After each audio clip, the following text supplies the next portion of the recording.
Já vimos de forma concreta alguns tipos de teste, como os testes de aceitação de GUI e os testes de aceitação de serviço. Mas é importante ter uma visão mais ampla, né, e ver outros tipos de testes, né? Em particular, tentar responder essa pergunta: quais são os outros tipos básicos de teste que a gente tem disponível, né? Mas é difícil responder essa pergunta porque na literatura há várias classificações diferentes para testes. As pessoas classificam testes de forma diferente, né? E algumas dessas formas são ortogonais, no sentido de que você caracteriza um teste com uma característica de uma classificação, mas ele pode também ser classificado, o mesmo teste, com uma característica que vem de outra classificação, né? Então, como não tem muita consistência na literatura, na forma como essa terminologia é adotada, a gente vai considerar aqui a nossa terminologia, né, que a gente acha que é mais interessante, né, e mais fácil de aprender, né? Em particular, a gente vai considerar várias dimensões. Então, posso classificar o teste com relação a várias dimensões. Tá? E aí a gente vai começar aqui com a primeira dimensão, que é o fator de qualidade que é verificado pelo teste. Então, determinado teste tem como objetivo, como a gente já viu, verificar se o que foi solicitado, né, tá implementado de acordo pelo sistema, se o comportamento esperado do sistema está realmente sendo atendido, tá? Então, só que esse comportamento esperado ele pode ser caracterizado de diversas formas. Esperado em termos da corretude, ou seja, a funcionalidade, ou esperado em termos da performance, da segurança, da usabilidade, da robustez, da compatibilidade, enfim. Para cada um dos fatores de qualidade de software, a gente pode ter um teste que tem como objetivo verificar aquele fator de qualidade. Tá? Então, quando a gente está falando de um determinado tipo de teste, a gente tem que primeiro caracterizar qual é o fator de qualidade, né, que está sendo verificado por aquele teste. Aqui na disciplina a gente vai focar mais em testes funcionais e daí por isso que a gente pintou ali de amarelo. Então, o que a gente já viu até agora, por exemplo, o próprio teste de aceitação de GUI que a gente viu, ele é considerado um teste funcional no sentido de que o objetivo dele é verificar se as funcionalidades foram implementadas corretamente, né? E verificar isso através da visualização dos resultados na interface gráfica do sistema.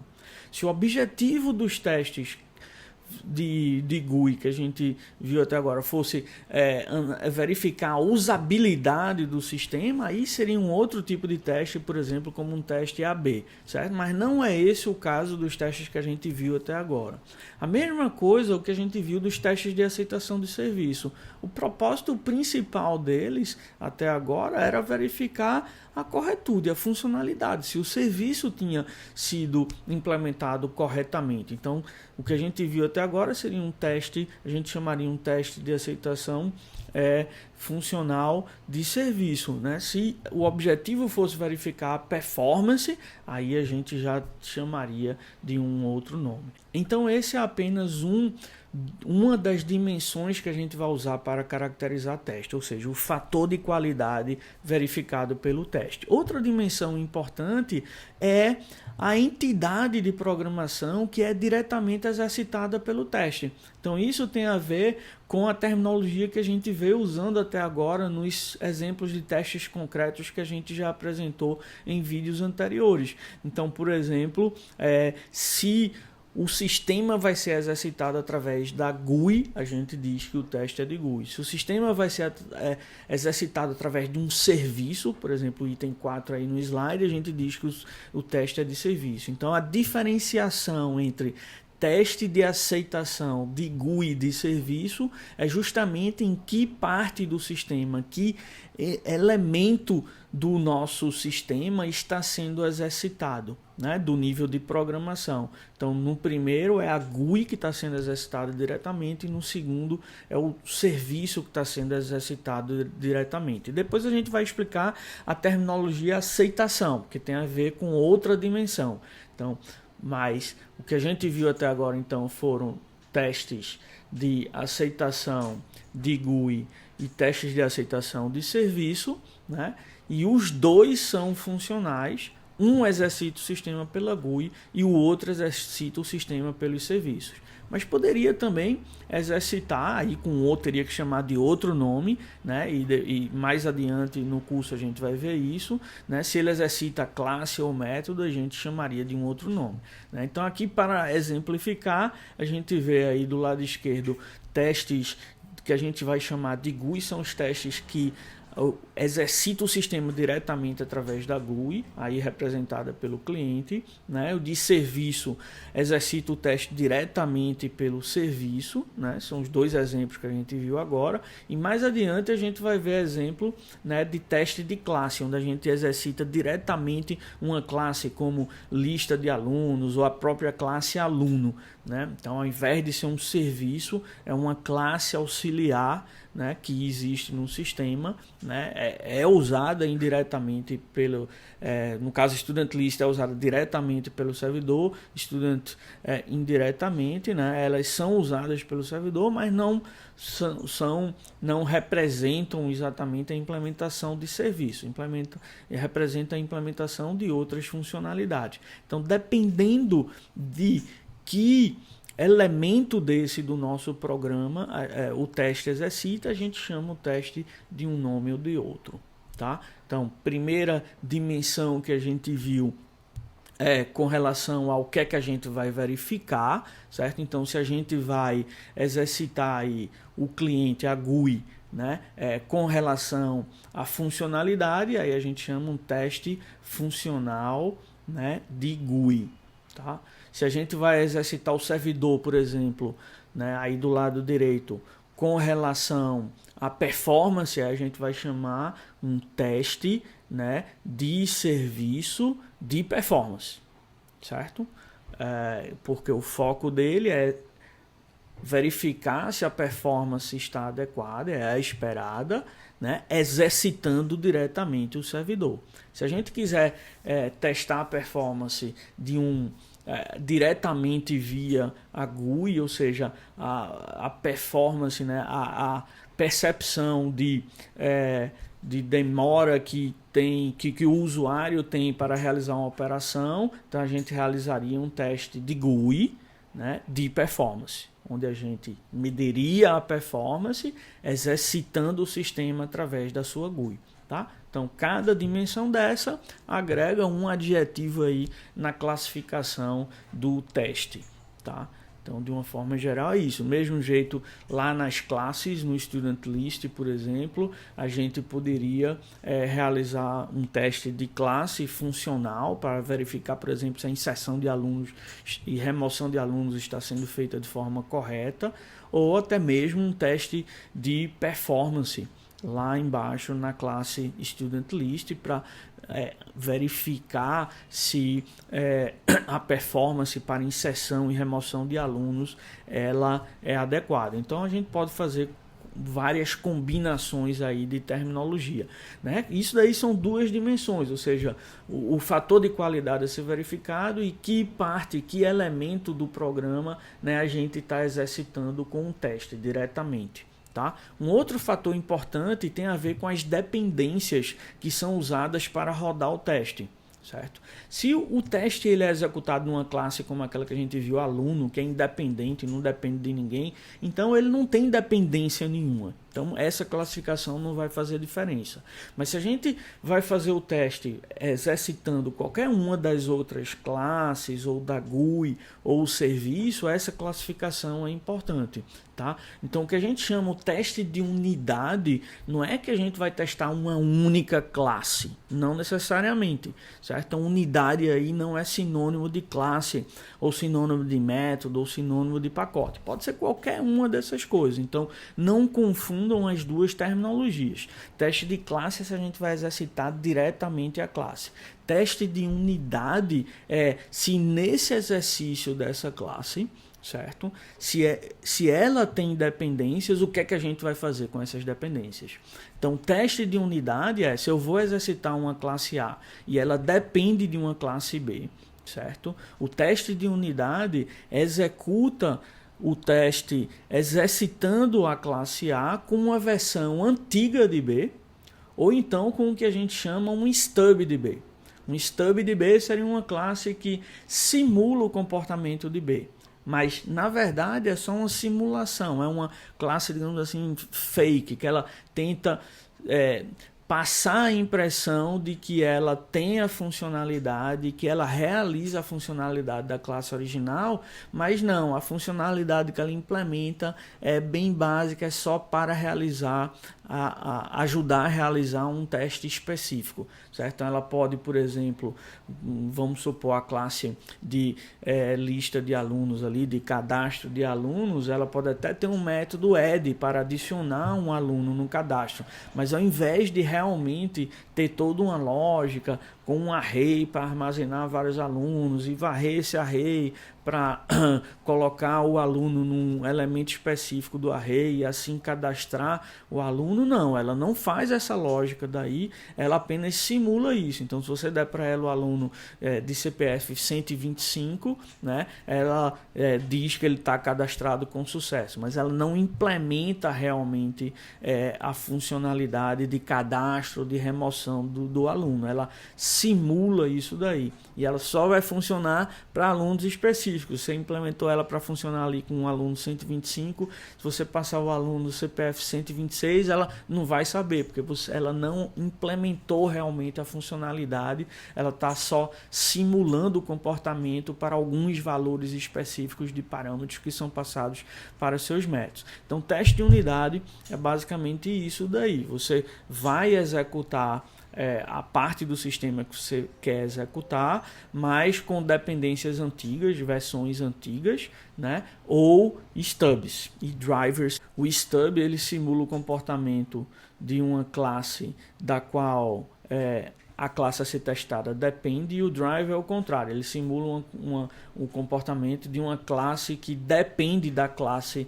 que vai ser exercitada pelo teste. Já o teste de integração, ele executa o teste agora com novas versões da dependência, não com stub, né, mas sim com uma versão nova. Então, se eu estava trabalhando na classe A e um colega meu estava trabalhando na classe B, né, aí a integração é justamente eu executar a nova versão de A com a nova versão de B, não com um stub de B ou com uma versão antiga de B. Tá? E aí vai aumentando progressivamente isso daí. O teste end-to-end é no mesmo sentido de integração, mas todas as dependências têm que estar envolvidas, não só algumas, né? E o sistema inclui o teste de sistema aí inclui também todas as dependências que a gente vai ter quando estiver rodando o sistema no ambiente de produção. Tá? Então, para ilustrar isso daqui, nessa parte de baixo, né, assumindo que a gente está desenvolvendo essa classe server e tem um colega nosso desenvolvendo a classe student list, então repositórios diferentes, eu não tenho acesso à nova versão de student list que ele está desenvolvendo, tá? Os novos métodos para ela, por exemplo, eu não tenho acesso a isso. Então, teste de unidade é aquele teste em que eu faço, que a gente está vendo aí na parte de cima, né, com a nova versão do código que eu escrevi e preciso e quero testar, e uma versão antiga da classe que meu colega está testando. Certo? Pode ser que ele vá alterar um método desse que já existia, add, remove, e eu não estou sabendo exatamente, então estou trabalhando com versões antigas desse método. Ou se a nova funcionalidade que eu estou implementando na classe server, né, na nova classe server, ela depende de um novo método, certo? Que ainda vai ser desenvolvido pelo meu colega, está sendo em paralelo desenvolvido pelo meu colega, aí o que eu faço é, eu nessa classe Student List eu adiciono um stub desse método, né? Uma simulação do comportamento que eu espero para esse método, né? Para alguns valores específicos, não em geral, porque aí já seria a implementação. Tá? Então, teste de unidade é isso, a nova versão do meu código com ou uma versão antiga do código das dependências, no caso é Student List, que está em branco, ou um stub dessas dependências. Tá? E, eventualmente, quando meu colega terminar o trabalho dele, aí sim a gente tem uma nova versão de Student List e a gente faz o teste de integração, que é o teste, né, com a nova versão do meu código e a nova versão das dependências dele, como está ilustrado aí embaixo.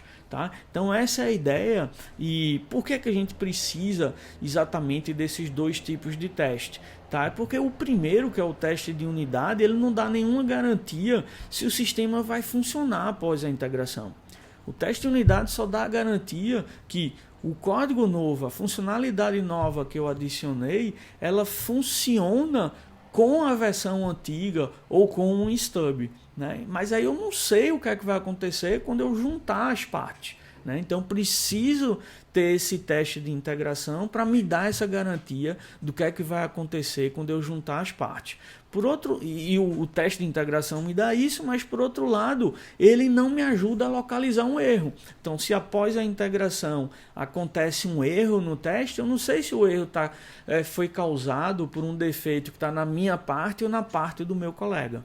Então, com o teste de unidade, eu vou, né, se o teste passou, o meu teste de unidade passou, e após a integração o mesmo teste executado com a dependência nova quebra, é um sinal de que o problema está nessa dependência, né? Ou o meu colega implementou essa dependência de forma incorreta, ou eu assumi de forma incorreta que ela teria um comportamento e na prática ela tem outro, certo? Então aí a gente tem que ajustar o comportamento da dependência ou ajustar o meu comportamento.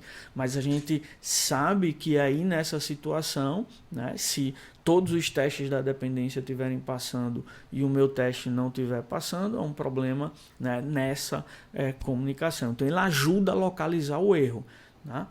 Ele ajuda a localizar o erro também na medida que, se os testes da dependência estiverem quebrando, a gente sabe que é lá que está acontecendo o problema. Tá? E também eles são importantes porque com eles, com os testes de unidade, eu não preciso ficar esperando pelo meu colega terminar para perceber que tem um defeito no meu código.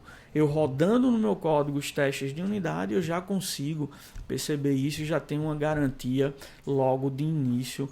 Então, dado que a gente tem que lidar com os dois tipos de teste, até mais, como os end-to-end e assim por diante, quanto de cada tipo de teste a gente deveria ter, né? Então, essa ideia de pirâmide de teste aqui, ela ilustra, de certa forma, o que é adotado por algumas empresas. Então, que a gente vê na base da pirâmide, bem mais testes de unidade, num segundo nível aí, um pouco menos testes de integração e de forma bem menor na pirâmide azul aí, os testes end-to-end, certo? Então essa é uma prática muito adotada por empresas, né? Então, na pirâmide em amarelo, muitos testes que exercitam as classes diretamente, né? Poucos testes, menos testes que executam os serviços diretamente e menos ainda testes que executam a GUI.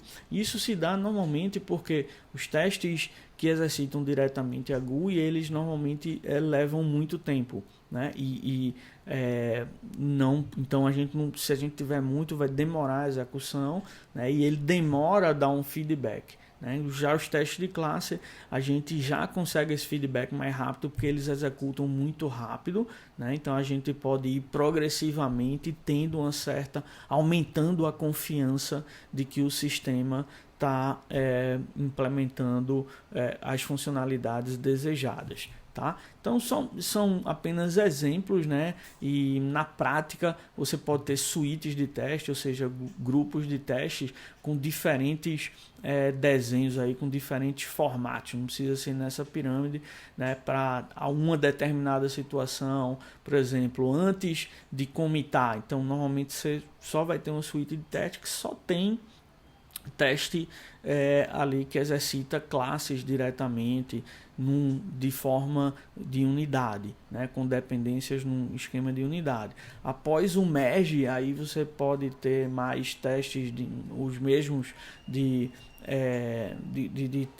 classe, mas alguns testes a mais que focam, né, em serviços, né, com o propósito de integração. Então, e certamente antes de uma release tem que rodar os testes de GUI de forma end-to-end ou até mesmo de sistema, já no ambiente de sistema, né, com todas as dependências que a gente for ter no ambiente de sistema. Tá? É importante ter isso daí. Então depende muito, apesar da pirâmide dar uma ideia mais ou menos da quantidade de testes que a gente vai desenvolver, tá?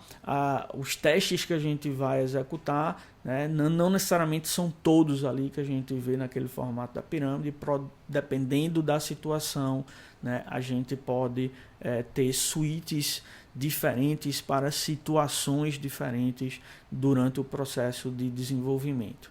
E por fim, uma outra dimensão para caracterizar testes é a garantia provida pelo teste, né? Então, o teste de aceitação que a gente já viu antes, ele dá uma garantia muito boa de que se os testes passam, eles justificam a aceitação do teste, né? Então, eles têm aí o papel de um contrato, porque eles são baseados diretamente em especificações, no caso como a gente viu os testes do Cucumber, direcionados diretamente pelas especificações dos cenários. Então, se eles passam uma boa evidência, né, de que o sistema está fazendo o que é realmente esperado, certo? E aí, no caso, que o sistema pode ser aceito pelo cliente. Já os testes de regressão, certo? Eles não são baseados nesse contrato que é feito com o cliente, né? Então não estão diretamente conectados com os requisitos, mas eles dão a evidência de que o comportamento que funcionava antes continua funcionando após um determinado commit, certo? Então eles são testes que passavam antes, tá? E aí se eles quebram depois, né, é uma indicação de que um comportamento que estava bom antes, funcionando bem antes, né, foi quebrado de forma involuntária por alguma mudança feita no sistema. Tá? Então, teste de regressão é um conjunto de testes, e aí pode ter uma combinação também naquele formato da pirâmide, mas é um conjunto de testes que a gente executa rotineiramente, idealmente após cada commit ou após cada integração, né, para ter certeza de que o que a gente fez naquele commit não está atrapalhando o que foi feito antes. E teste de smoke dá uma garantia bem fraquinha, certo? Uma garantia apenas de que quando você, por exemplo, liga um determinado equipamento, ele não fumaça. Então, não sei se o equipamento está funcionando bem, mas pelo menos ele liga bem. Então, para software seria isso, um conjunto bem básico de testes que, se eles passam, a gente tem uma evidência mínima de que o sistema está vivo, mas a gente não tem certeza, né, que ele vai ter um comportamento mais apurado. Tá? Então, aí, agora com essas dimensões que a gente viu, então a gente pode entender o que é que a gente chamava teste de aceitação de GUI. Teste de aceitação de GUI é aquele teste que é direcionado pelas especificações dos cenários e dá essa garantia de contrato. Se eles passam, o release pode ser aceito, né? Eles exercitam diretamente a GUI, é o segundo ponto. Eles são funcionais, tá? Então, basicamente, essas três características, né? E se a gente executar eles com todas as dependências, aí seria um teste de aceitação de GUI funcional e de sistema, né? Se a gente executa ele só com algumas dependências atualizadas, aí passa a ser um teste de aceitação de GUI e de integração, certo? E funcional e assim por diante. Então isso dá uma ideia das várias classificações que a gente tem, das várias dimensões que a gente tem para classificar testes e como a gente pode usá-las para caracterizar um determinado teste específico que a gente queira implementar ou executar.